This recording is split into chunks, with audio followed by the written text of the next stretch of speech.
and I asked him to be provocative. Okay. Matt, stage is yours. Yeah, okay. Yep, thank you, Michael. And by the way, he asked me to be provocative in this presentation just now, so I'm going to have to go I'll go a little off script, but so just for background, guys.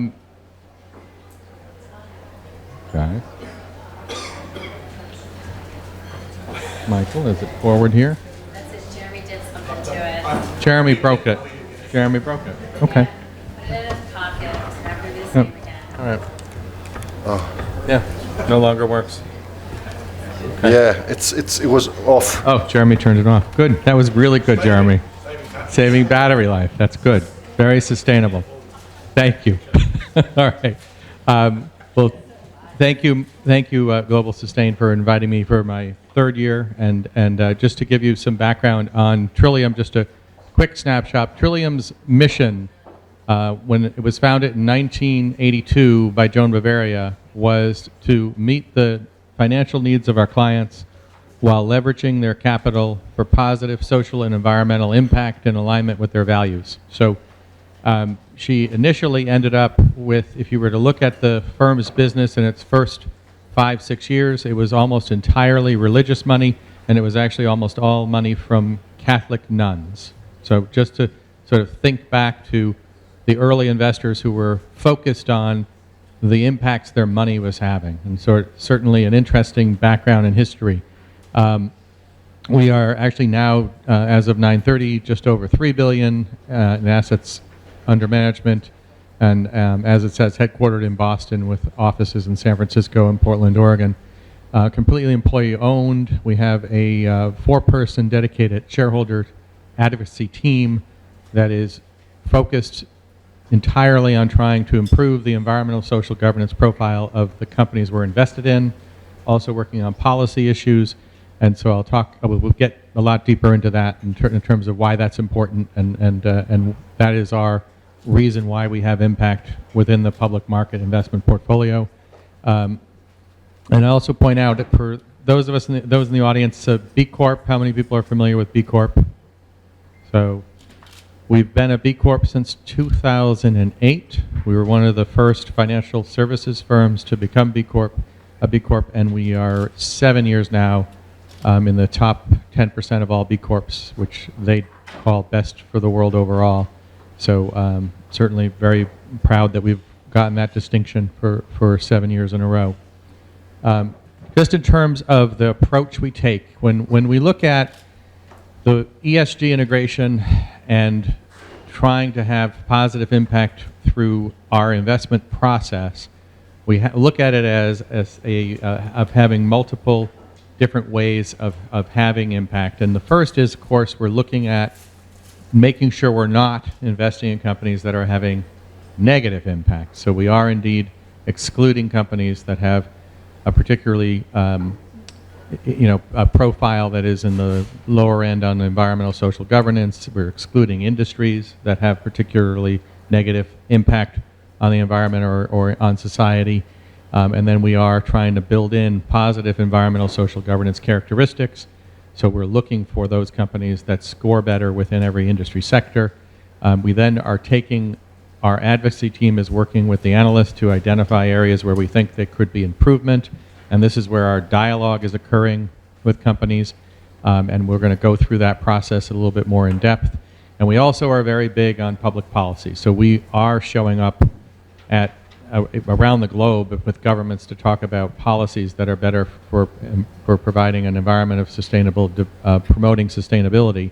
But we're showing up in, we'll show up at state houses in the U.S. to talk about why it is they should be considering passing legislation to put a price on carbon, why it is there should be stronger policies for disclosure at the SEC, why it is there should be higher standards on reduction in greenhouse gas emissions in front of the EPA. So we're there, we're active trying to bring that investor voice to those discussions, because that's often missing. They'll often tell us that's a voice they don't hear enough from, and that they're without those of us appearing, there's a perception of this being something investors don't want, this being something institutional investors would prefer not to have happen. And so we are there to say, no, we really are interested in setting policies that level the playing field so that better operators actually excel or end up being the businesses that flourish and survive. So so that's part of the approach. I'm just going to give you some of the, and this is by no means extensive of all of our, but we certainly are working a lot on climate change issues. Diversity and inclusion is very important. It's very important in terms of measurement of, we know there's correlation between companies who are thoughtful about diversity and inclusion and positive performance, but there's still an incredible lack of thoughtfulness around diversity and inclusion in major corporates, and we're constantly in front of them having the discussion.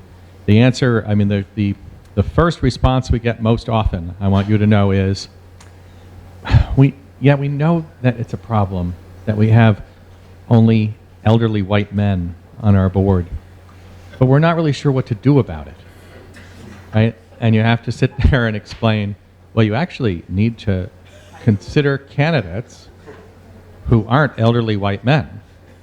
And there are plenty of qualified candidates. And so what we often end up doing is actually sending them resumes of qualified women. And so we work very closely with 30% Coalition, which we're a member of, to try to provide them options that are, so that they can broaden it. But we're working on a lot of other issues and privacy rights and techlash is, I don't know if people have heard that term, but techlash is the backlash we're seeing from the concerns about the way in which the big tech companies are handling privacy issues and data and their dominance, I would say, in general, over a lot of different areas like Facebook and Google in particular.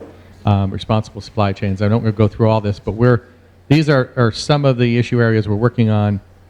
One of the most interesting issue areas for us that's become really current for us in the U.S. has been second from the bottom, which is we had long had reproductive health care benefits as a issue area. We pushed with multinationals. We pushed on multinationals to make sure that all of the health care benefits that were available in U.S. and developed countries, Europe and the developed countries, were available globally for the multinationals operating in countries where there may be more restrictive policies.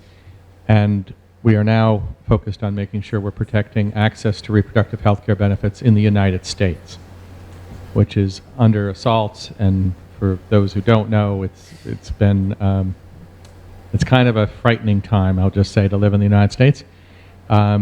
And obviously issues of economic inequality are one that we continue to work on. But just to start about, first off, I just want just to shout out for Unilever. That is our largest consumer holding. When you are doing an analysis of trying to incorporate sustainability into the investment process, Unilever indeed rises to being one of the better of the choices for consumer, but not perfect, right? And for that reason, we encourage you to listen to your shareholders, particularly those who are focused on sustainability, about thoughts we have about areas of improvement. And supply chain, in particular, is an area where I know we have ongoing dialogue with Unilever. And so companies like Unilever tend to be still very constructive dialogue. I think if you were going back 37 years ago when Trillium was founded, the approach from a shareholder was not welcome, period, by almost any company. We now, 37 years later, I will say most companies are very welcoming of comments from shareholders about things they'd like to see improved upon, particularly within environmental, social, and governance issues. And so there is a really good dialogue with many multinationals and many large corporates. The one exception area where we find there still is incredible resistance happens to be in the traditional energy sector, and that's where ExxonMobil still has the same response to us anytime we try to approach them. And Chevron actually took the time to sue us for filing a shareholder proposal, and I want you to think about this. Now, we didn't have it in our broad portfolios. We had a client who happened to have low-cost stock that we were using for gifting and advocacy purposes. We filed a shareholder proposal at Chevron asking them to add somebody to the board with environmental expertise.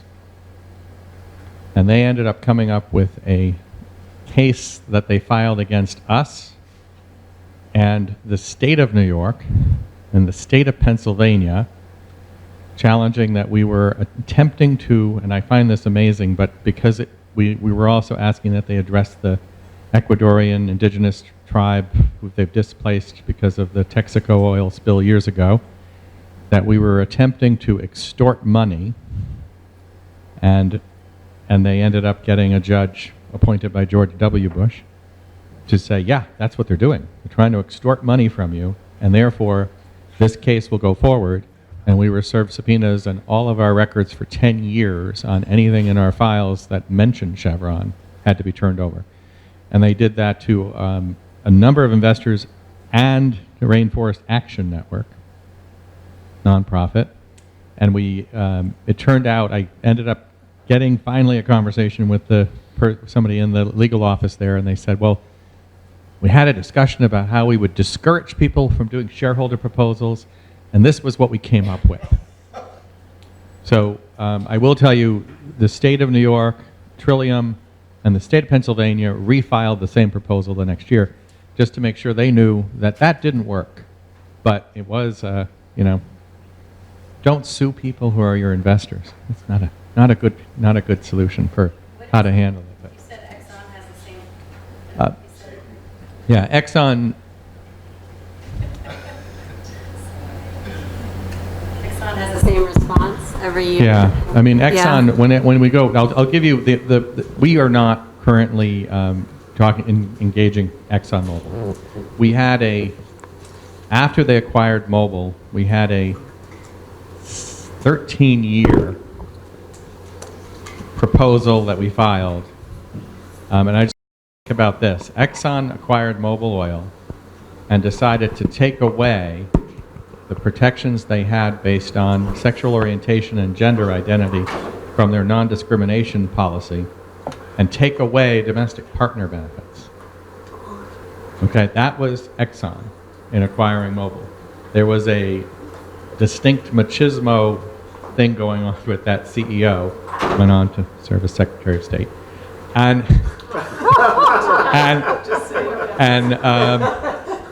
But anyway, briefly. But I don't have an explanation for it. They literally refused, and then there was not very much noticed by most, but certainly within the LGBT community, something that happened in the Obama administration, incredibly appreciated, which was they actually filed an executive order requiring that any federal contractor must have protections in place based on sexual orientation and gender identity, or you were no longer eligible to be a federal contractor. That, executive order meant that ExxonMobil the next week adopted and put it in place. Right, so it was kind of instant that we got what we wanted, but it took, we were filing for 13 years and got nowhere. And they literally, the language it basically is, they would not talk to you or respond. That's ExxonMobil. And I will say most of the smaller players in the traditional energy space actually are much easier to talk to, right? You can talk to many, many players who are smaller players in the space, and make progress on things like, setting targets for reduction of fugitive gas emissions and setting targets on trying to run their operations more efficiently. But Exxon is not an easy company to talk to. How's it going with this administration? Say that again? How is it going with this administration? So the current administration you're talking about in Washington, I'm assuming, is a very almost everything that I have and certainly Trillium have worked on for 37 years are at risk, and I mean everything. And it is a level of negative and just negative impacts and destruction that I could not have imagined No matter how bad we thought it was going to be, it's worse. And every day you wake up and there's something new that you just think, how much worse could it get? Now, I do think that we're in a position now where whatever comes after has to be better. And I really mean that. Like, I'm looking at it, people are like, well, what if Mike Pence became president? And I'm like, I think that actually might be better. I mean, that's hard to imagine that Mike Pence would be better. But I honestly think right now we're like, it couldn't get any worse, and a whole range of issues. So I do think we're likely to see better outcomes. But it's also interesting to watch, and I'm going to get into the issue area next. But I'm just so we go from dialogue. If we don't get any progress, we file a shareholder proposal. The shareholder proposal process, people in the room are probably familiar with in the U.S., is a great stick that we can use to try to push the issue forward and get public attention, board attention, senior management attention on an issue area that they might not otherwise be paying attention to. And of course, I talked about the public policy front that we work on all the time, but just a quick one on the shareholder proposal. We had one, and it's kind of it was interesting, is all I can say, is that United Natural Foods was the largest distribution partner for Whole Foods in the United States. We found that they did not have protections based on sexual orientation or gender identity in their policy, and Whole Foods had a requirement that in order to be a vendor, you had to have that, right? So we actually had, it was all dialogue, but it was interesting because we're having the dialogue and the general counsel is literally stating in writing, we cannot put these protections in place because we will be subject to fraud. Now, just think about that. We cannot put that in place because we'll be subject to fraud. And what he was saying was, he believed that if they put down protections based on sexual orientation and gender identity, that people would be flooding their offices to claim they were part of the LGBT community and therefore a protected class. Now, that's never happened in any other company, but that's what they were claiming. And so all it took was after we got nowhere with him, and I picked up the phone, called the CEO, and said, "You do realize this is a requirement for your largest customer?" And they were like, "Oh," and they put it in place the next day. So it was like an awful lot is settled with dialogue. I mean, an awful lot is done. We had dialogue with over 350 companies last year. 48 of them went to shareholder proposal. Of the 48, half of them were withdrawn successfully, because as the company is writing the opposition statement, oftentimes it's the CEO or the legal department sitting down writing the opposition piece saying, well, now why are we opposing this again? Like, they're asking us, we're a utility. They're asking us to understand our carbon footprint and to work toward reducing it over time. Like, why wouldn't we agree with this, right? And they oftentimes come back and say, you're right. That's perfectly logical, and we'll do it. So it ends up being very few actually get to the point where they're actually going to a vote. But we're going to talk about one that did go to a vote, and I'm going to first cover Facebook. So how many of you have heard of Cambridge Analytics? Or Analytica, actually, Analytica. So I'm just going to tell you, in 2016, before the election, it was actually the beginning of the year, we began dialogue with Facebook on data security. We had this feeling that they didn't have their arms around data security and protecting people's personal information, and so we began a dialogue with them about improving their policies around security of people's personal information. And it resulted in them saying they felt they had enough in place, and us arguing they didn't, and then we filed a shareholder resolution. And we filed a shareholder resolution with language around needing to have this be a board level function that the company was reporting up to on data security, and it ended up going to a shareholder vote in 2017.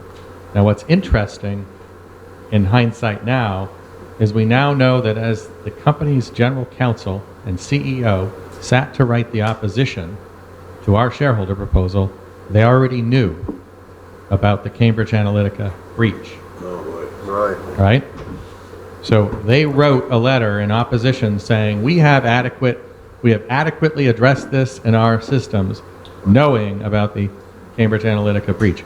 Now, it went on to get, I want to say it was in the 40s, but it was a positive vote, but not a majority vote from shareholders who were not, I should point out, who were not Mark Zuckerberg. Is that, if you don't know, there's a super majority voting block with Mark Zuckerberg, so you can't actually win a vote. You can only show the board that there's support for an action. And so we ended up, after the story of Cambridge Analytica broke, they actually adopted the exact language in our proposal and put it in place within like 2 weeks. And so they copied Jonas Krohn, who's the one who drafted that language, actually ended up with his language being adopted as the policy at Facebook. Late, yes, but it was interesting to watch that they looked around at, best practices and concluded that, yeah, actually what we had proposed was best practice.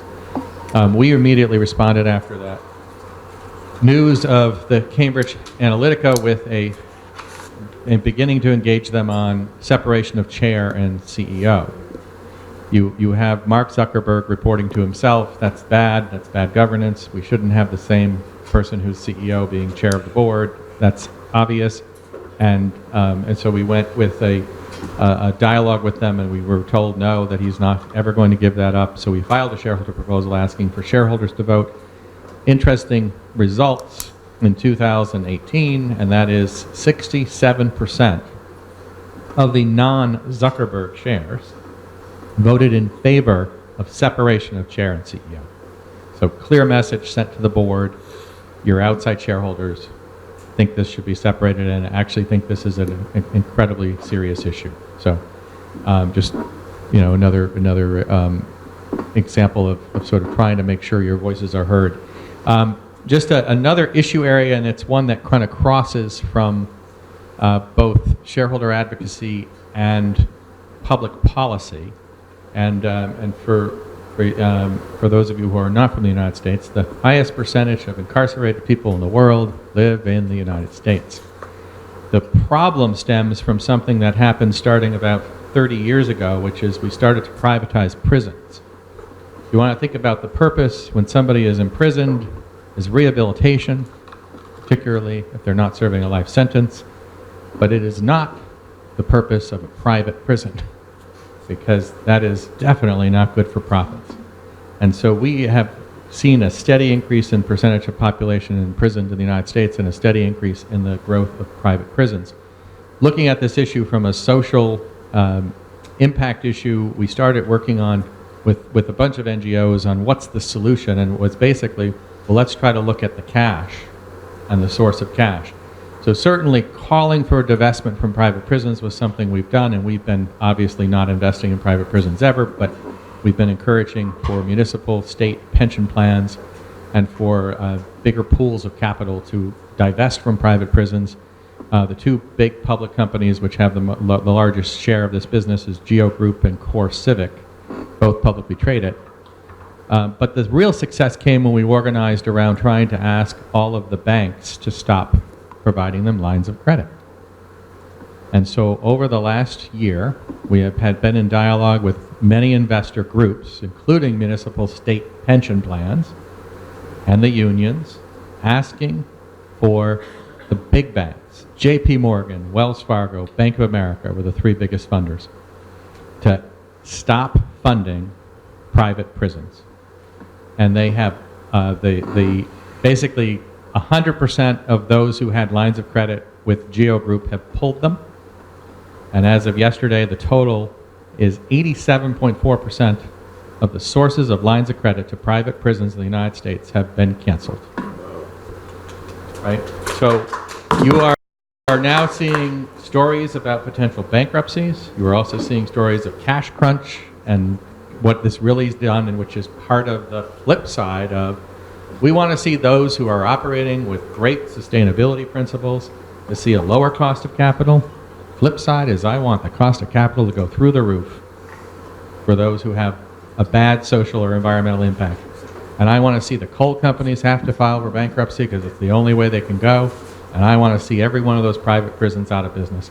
And so that's the successes we're seeing right now in the private prison space. So I'm going to wrap it up with Q&A, and thank you all for being here.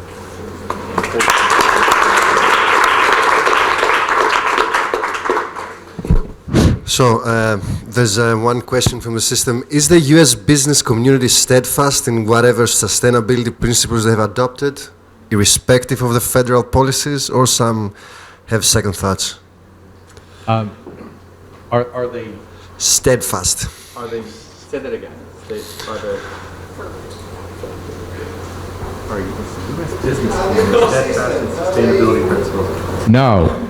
Okay. The U.S. business community is still very divided over whether or not there is materiality to any of this. And so when we still have this fight within the investment world, it's actually pretty, I would say, disproportionately more people are still on the side of this doesn't matter, it's a distraction, it's just a cost, right? So the evidence doesn't matter, which I've learned from many interactions, particularly with elderly white men on investment committees. You go in and you show numbers like this, and I'm going to show you this chart just because this actually was presented to an environmental foundation in the United States. I've done, we can show you a lot of charts on performance over time, and we've had 37 years of outperformance. Yes, there are cycles where we underperform. Yes, there are cycles, but basically, if you look at the history, there is no negative impact by incorporating positive social environmental impact, right? Is there positive? Yes, particularly if you start to look at trying to normalize for fee structure, right? And I keep pointing that out to the pensions. I'm like, you could get us for less than our standard 85 basis points. If you bring me 10 billion, I'm not going to charge you 85 basis points. So, but if you look at the, what you end up getting is you get basically people recite back to you modern portfolio theory and explain to you that you can't really do any of this. And no, can't look at that. It's going to necessarily restrict the investable universe, which will increase volatility and lower your returns. And I'm like, but that's not what the numbers show. Oh, well, you must have made the numbers up. You're just lucky. Yeah. Or you're just lucky. Or the best one I like is, well, you just must be really good stock pickers. And I'm like, okay. Yeah, that's it. It's like, anyway, go ahead. So. No, just wanted to see if there's any other question for Matt. Okay, Bruce. He's asking you to look at the device. You need to work on the system, Bruce. No, I never will do that. Bruce doesn't know how to. No, I want to honor the speaker so they could see who's asking the question. So, Matt, excellent presentation. I think it would be good for us to know, we know that Trillium and Calvert have led the way for many years. What is the new generation of investment houses that will take the urgency of climate into a new dimension? I will say this, we're seeing that because of, I think, PRI and the number of asset owners that have committed, at least on paper, to looking at all these issues, every asset manager now feels they have to look at this. Every asset manager is going through a buy versus build decision. You know Calvert was acquired by Eaton Vance. Well, Pax and Impax merged. They were both in the sustainable space. There's a ESG group or ESG effort being formed at every asset manager in the United States. Some of them are indeed just greenwashing, absolutely, and some of them are sincere. And some of them are sincere but a small piece, right? And so I don't really, I mean, I don't know if you're asking me to try to name smaller players that are emerging, but I don't really, I mean, like BlackRock is going to end up being a major force.